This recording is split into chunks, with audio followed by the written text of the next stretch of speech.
सोमवार का दिन भगवान शिव की आराधना के लिए समर्पित है। मान्यता है कि इस दिन व्रत रखने और कथा सुनने से भोलेनाथ सबकी मनोकामनाएं पूर्ण करते हैं।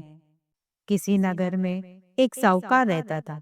उसके घर में धन दाने की कोई कमी नहीं थी, लेकिन उसकी कोई संतान नहीं थी। इस कारण वह बहुत दुखी रहता था। पुत्र प्राप्ति के लिए वह हर सोमवार व्रत रखता और शिव मंदिर जाकर भगवान शिव और माता पार्वती की पूजा करता था। उसकी भक्ति देखकर माता पार्वती ने भगवान शिव से कहा, हे प्रभु, ये साहूकार आपका अनन्य भक्त है, कृपया इसकी मनोकामना पूर्ण करे।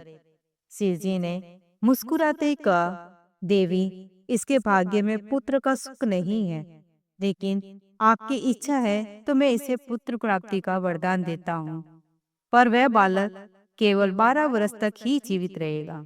साहूकार ने सारी बातें सुन ली, फिर भी वह डरा नहीं और न ही खुश हुआ, बल्कि पहले की तरह पूजा करता रहा। कुछ समय बाद उसके घर एक सुंदर बालक का जन्म हुआ। जब वह बालक 11 वर्ष का हुआ तो साहूकार ने उसे पढ़ने के लिए काशी भेजने का निर्णय किया। उसने बालक के मामा को कहा, इसे काशी ले जाओ और रास्ते में जहाँ भी रुको यज्ञ करते और ब्राह्मणों को भोजन कराते हुए जाना।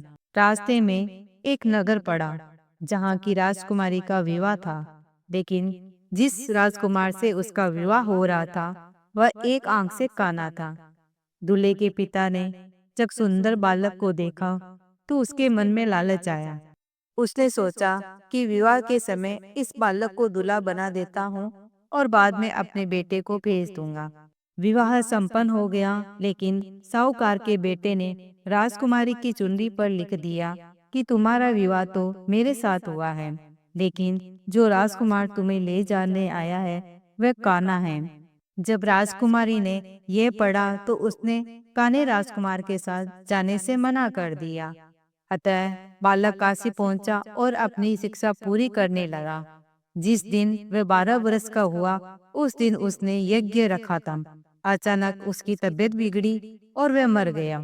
उसके मामा विलाप करने लगे। उसी समय भगवान शिव और माता पार्वती वहां से गुजर रहे थे। माता पार्वती के आग्रह पर शिव जी ने कहा, देवी, यह वही साहूकार का पुत्र है।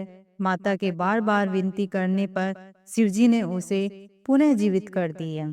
वह बालक अपनी राजकुमारी के साथ वापस अपने नगर पहुंचा। साहूकार और उसकी पत्नी छत पर बैठे थे। यदि बेटा वापस नहीं आया तो मैं प्राण त्याग देंगे। अपने बेटे को जीवित देखकर उनकी खुशी का ठिकाना नहीं रहा। उसी रात भगवान शिव ने साहूकार को सपने में दर्शन दिए और कहा, मैं तुम्हारे सोमवार के व्रत और कथा सुनने से प्रसन्न होकर तुम्हारे पुत्र को लंबी आयु प्रदान करता हूँ। जो व्यक्ति इस कथा को पढ़ता या सुनता है, भगवान भोलेनाथ उसके सभी कष्ट दूर करते हैं और उसे सुख समृद्धि प्रदान करते हैं।